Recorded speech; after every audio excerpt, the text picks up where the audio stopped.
नमस्कार मंडळी. इथे प्रचंड पाऊस पडतोय गेला दीड आठवडा आणि खूप गारवा हवेत निर्माण झालेला आहे. आणि अशा पावसाळ्यात आपल्याला भजी आणि काय आणि चिप्स आणि वेफर्स आणि छान छान गरम गरम खायची काही मजाच और आहे. आता मुलांना रोज काय द्यायचं खायला? तर मग म्हटलं चला आज जरा फ्रेंच फ्राईज करूयात. मुलाचं सारखं चाललेलं होतं, "आई काहीतरी कर ना गं, छान काहीतरी कर ना, छान काहीतरी कर." मस्त पाऊस पडतोय. दुपारचे 3-3:30 वाजलेले आहेत. आता मी फ्रेंच फ्राईज करण्याचा घाट घातलेला आहे. आता तुम्ही बघू शकता इथे मी हे फ्रेंच फ्राईज बटाटे हे कापून घेतलेले आहेत. इथे तेल गरम करायला हे ठेवलेलं आहे. आता छान तेल गरम झालं, की त्याच्यात मी तळणार. मग पुढचं दाखवते.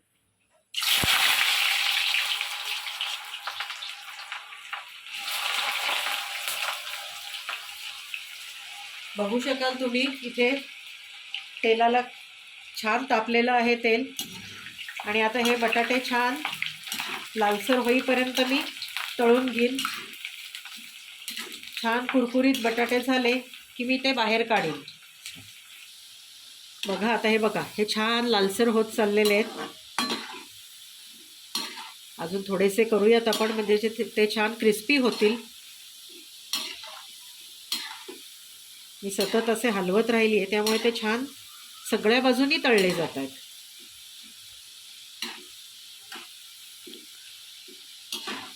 दिसत आहेत सगळ्यांना? हे बघा, आता हे मी छान निथळून घेते. हे बघा, हे छान झालेले आहेत. सगळ्या बाजूनी असे हलवल्यामुळे सगळ्या बाजूनी ते छान तळले गेलेत.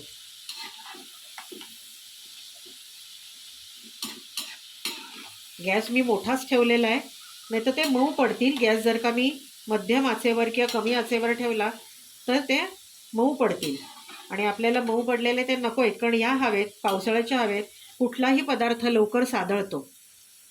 तसे हे बटाटेसुद्धा लवकर सादळतील, त्यामुळे मी मोठ्या आचेवरच ठेवलेले आहेत. आता हे छान मी काढून घेते आणि दुसरे करायला ठेवते. हे बघा, तुम्ही बघू शकाल हे छान झालेले आहेत आता सगळ्या बाजूनी. तेल छान काढून घेतलं असं की ते तेलकट लागत नाहीत, नाही तर तेल तेल तोंडात येतं खाताना.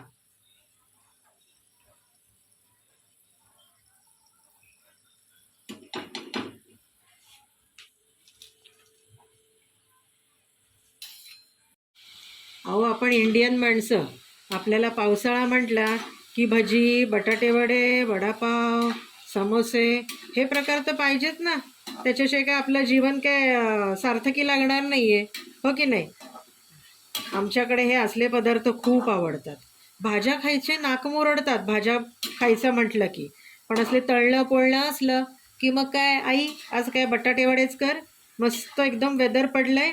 आणि आई आज काय रेनी सीझन खूप आता यावर्षी आहे, तर तू जरा फ्रेंच फ्राईज कर, नाही तर जरा मस्त बटाट्याची आणि कांद्याची भजी कर. हे असले फार उद्योग असतात.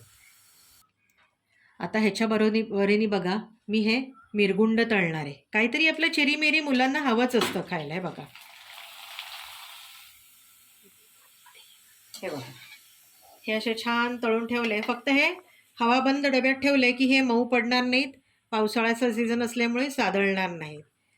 तेलकट मेलकट कितीही असलं तरी पावसाळ्यात हे सगळे गोष्टी आपण चीट डे म्हणू किंवा चीट सीझन म्हणू करतो.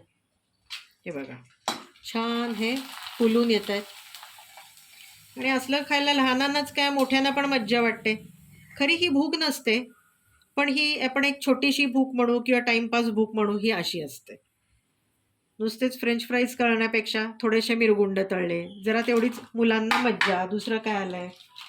मुलांची आत्मे तृप्त म्हणजे आई शांततेने जगते. बरोबर आहे की नाही? बरोबर बोलते ना मी? सगळ्या आयांना हे सगळ्यांना आठवेलच की हो, हे बाकी खरं आहे की मुलं खाऊन पिऊन मस्त असली, त्यांच्या इच्छा पूर्ण झाल्या की आयांना एकदम रिलॅक्स वाटतं. आता यामध्ये मी थोडंसं मीठ घालणार आहे. हे लाल तिखट येईल थोडंसं चवीला, आणि थोडंसं चाट मसाला घालणार आहे. हा, त्यांनी जरा छान लागेल. हे सगळं छान मी हलवून घेणार आहे. छान प्रकारे टॉस केलं, सगळं मिक्स झालं त्याला, की ते छान लागेल. तळेपर्यंत हे फ्रेंच फ्राईज नरम पडले, ह्याच्यात जराही कुरकुरीतपणा राहिला नाही, पण ठीक आहे, खायला छान लागतील. मुलांची इच्छा झाली ना पूर्ण, बस झालं. या सीझनला तसेही एखादी गोष्ट लवकर मऊ पडते किंवा सादळते. हे छानपैकी मी आता टॉस करून घेतले किंवा मिक्स करून घेतले. आता मी हे छान डिशमध्ये सजवणार आणि मुलाला देणार, मीही खाणार. आमच्याकडे डेकोरेटिव्ह प्रकार खूप आहे. कुठलीही गोष्ट अशी नुसती थातुरमातुर केली की आपली कशीही दिली असं चालत नाही. त्याला छान डिशमध्ये सजवायचं आणि मग खायला द्यायचं. आता ही बघा आमची डिश सजली. आता अगदीच सगळंच तळलेलं आहे, त्यामुळे म्हणलं आता काहीतरी पौष्टिक काहीतरी द्यावं आणि थोडी डिश भरल्यासारखी पण वाटेल. यामुळे मी थोडंसं हे तुम्ही बघू शकाल काजू, बेदाणे आणि बदाम दिलेत. ते खायला नाक मुरडलं गेलं आमच्याकडे. आई बदाम नकोत मला, मी फक्त बेदाणे खाणार आणि काजू उष्ण पडतील मला. आता डोंबल या सीझनमध्ये काय उष्ण पडणार आहे, पण हे असलं नाटकं आमच्याकडे फार असतात. आता पहिला फडशा पडणार आहे आमच्याकडे फ्रेंच फ्राईजचा आणि मिरगुंडाचा. आता हे सगळं किती राहणार आहेत प्लेटमध्ये, ते आईच्या पोटात जायला तयार आहे. आपली आई खाती, आपली आई टाकलेलं उष्ट खरकटं मरकटं आईच्या पोटात जाणार आणि आई फुगणार आणि मग यामुळे अर्चितला आमचे हसू फार येतं. तर असा आजचा माझा हा व्हिडिओ छोटासा, पावसाळ्यात काहीतरी आपलं चिरीमिरी करायचं म्हणून आपला केला.